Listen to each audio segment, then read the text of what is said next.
11 दिन बाद अयोध्या में राम मंदिर में प्राण प्रतिष्ठा है और आप अपने सामने देख सकते हैं तैयारियां चल रही हैं। सैकड़ों झंडे यहाँ पे तैयार हो रहे हैं और अयोध्या में लगेंगे ये झंडे। 22 तारीख को जो है प्राण प्रतिष्ठा है। प्रधानमंत्री नरेंद्र मोदी यहाँ पर प्राण प्रतिष्ठा करेंगे और पूरी अयोध्या जो है एक तरीके से जो है बदल चुकी है।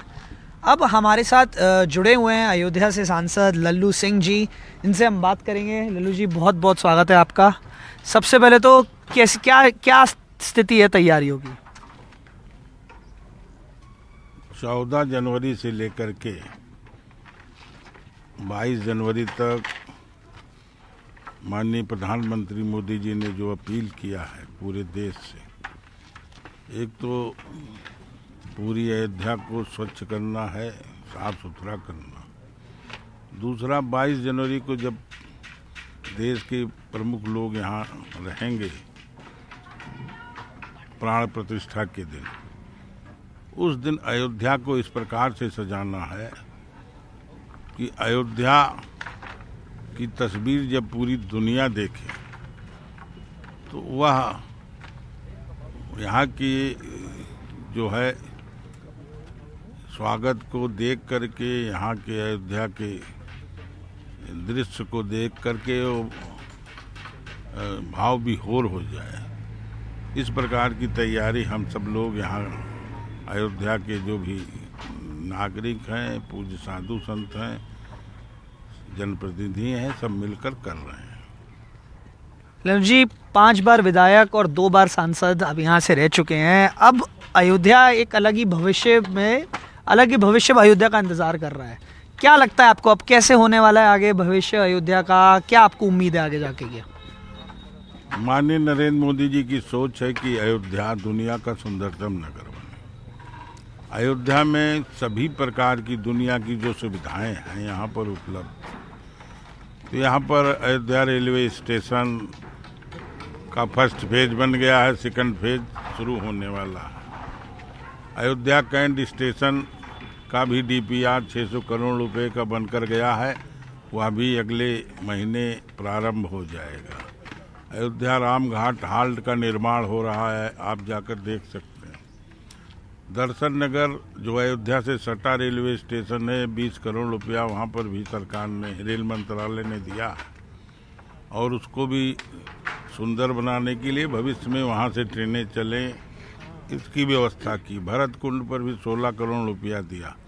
कुल मिलाकर के रेल मार्ग से पूरे देश से लोगों को लाया जा सके, हवाई मार्ग से जो पूरे देश से लोगों को लाया जा सके, उसका सेकंड फेज अभी बनना शुरू हुआ है। फर्स्ट फेज जो है उसका बन गया है, हवाई यात्रा शुरू हो गई है। दिल्ली, अयोध्या से दिल्ली, अयोध्या से अहमदाबाद, अहमदाबाद आज शुरू हुआ है अयोध्या से, और मुंबई और बहुत सारे स्थानों पर हवाई मार्ग से लोग आने वाले।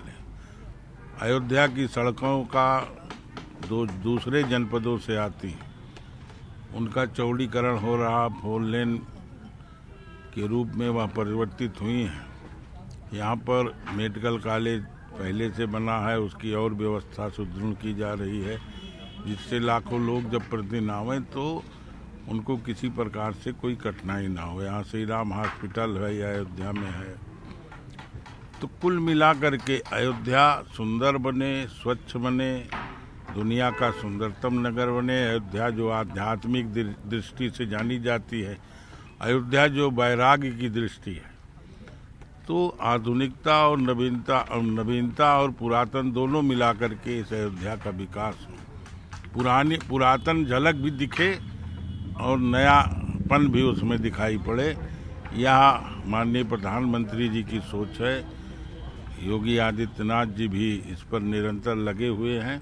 हम सब भी जो सामान्य कार्यकर्ता हैं वो भी इस काम को पूरा करने में लगे। एक बात आ रही है, यहाँ पर मंदिर का तैयारियाँ अयोध्या में एक तरफ चल रही हैं, वहीं दूसरी तरफ न्योते को लेकर बात हो रही है। इनविटेशन को लेकर कांग्रेस ने मना कर दिया, उसके ऊपर थोड़ा राजनीतिक भी हो गया है मामला। तो अब आपको उसके ऊपर क्या कहना है कि कांग्रेस ने कहा ये तो बीजेपी का इवेंट बनते जा रहा है? अब देखिए क्या है, इस 400 साढ़े 400 सालों से अधिक समय से प्रभु श्री राम की मंदिर का आंदोलन चल रहा था। भगवान का अपने जन्म स्थान पर एक भव्य मंदिर बने, लाखों लोगों ने अपनी कुर्बानी दी थी। 84 से पूज्य संतों के नेतृत्व में यह आंदोलन फिर शुरू हुआ और पूरे देश में उसका जागरण हुआ।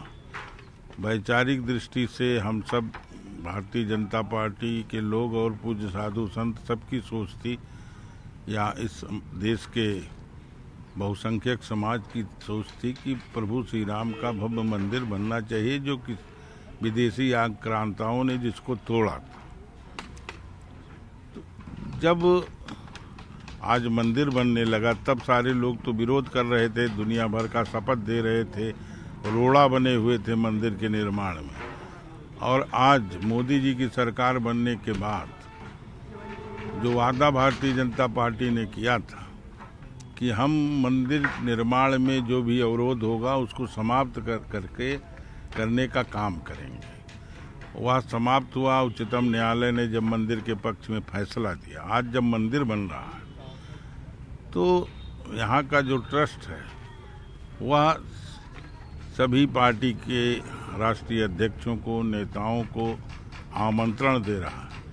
अब चूंकि उनके पास कोई मुद्दा है नहीं, उनकी अपनी कठिनाई है कि वो जीवन भर इन लोगों ने सांप्रदायिकता को बढ़ावा देने का काम किया और एक पक्ष का वोट हमारी झोली में पूरा का पूरा आ जाए, अन्य जो बहुसंख्यक समाज है उसमें जात पात वर्ग संघर्ष करा करके उनको उसमें से भी कुछ हिस्सा ले लें, जिससे हमारी सरकार बन जाए या काम करते रहें। लेकिन अब पूरा देश एकजुट है, यहाँ तक कि अल्पसंख्यक समाज का भी एक भाग हमारे साथ है, जो अपने को इस देश का नागरिक मानता है, भारत माता का सपूत मानता है, जो भारतीय संस्कृति को मानता है। वो सारे के सारे लोग आज भगवान राम के भव्य मंदिर के निर्माण में समर्थन कर रहे हैं। तो इन लोगों के पास कोई मुद्दा है नहीं, इसलिए दुनिया भर की बात करते हैं। और हमारा तो कहना है कि सबको आना चाहिए भगवान राम की शरण में, हो सकता है कि आने के बाद उनका कल्याण हो जाए। आने के बाद उनका कल्याण हो जाए। एक आखिरी सवाल लल्लू जी, अखिलेश यादव जी के ऊपर क्या कहना है? उन्होंने वीएचपी की तरफ से जो न्योता आया था उसको मना कर दिया और कह दिया कि ये कौन, तो उसको लेकर अखिलेश जी को लेकर क्या कहना है? देखिए, किसी के ऊपर हमको कोई टीका टिप्पणी नहीं करनी, लेकिन ये सारे लोगों को इस बात का डर है ना कि अगर हम चले गए तो एक वर्ग का जो वोट हमको मिलता था वो वोट हमको मिलेगा कि नहीं मिलेगा। ये वोट की राजनीति नहीं, वोट मिलेगा नहीं मिलेगा यहाँ सोच करके कोई अगर काम करेगा तो वो सफल नहीं होगा। जो सही है उस काम को करना चाहिए। इस देश की संस्कृति, इस देश का इतिहास प्रभु श्री राम से जाना जाता है और इस इतिहास को कोई भुला देगा, राम के जीवन चरित्र को कोई भुला देगा और उसका सम्मान नहीं करेगा तो इतिहास उसको माफ नहीं करेगा। बहुत बहुत धन्यवाद लल्लू जी हमसे बात करने के लिए। तो ये थे अयोध्या से सांसद, जो कि 5 बार विधायक भी और दूसरी बार अब सांसद रह चुके हैं, लल्लू सिंह जी। उन्होंने हमसे बात करी। एक बार मैं आपको फिर से दिखा दूं जिस तरीके की तैयारियां चल रही हैं। हज़ारों झंडे तैयार किए जा रहे हैं अयोध्या नगरी में लगने के लिए, और ये तैयारी है प्राण प्रतिष्ठा की 22 जनवरी की, और 16 तारीख से ही है जो ये सारा कार्यक्रम शुरू हो जाएगा। कैमरा पर्सन वीरेंद्र के साथ प्रमोद श्रीवास्तव और तनिष पंजाबी, NDTV।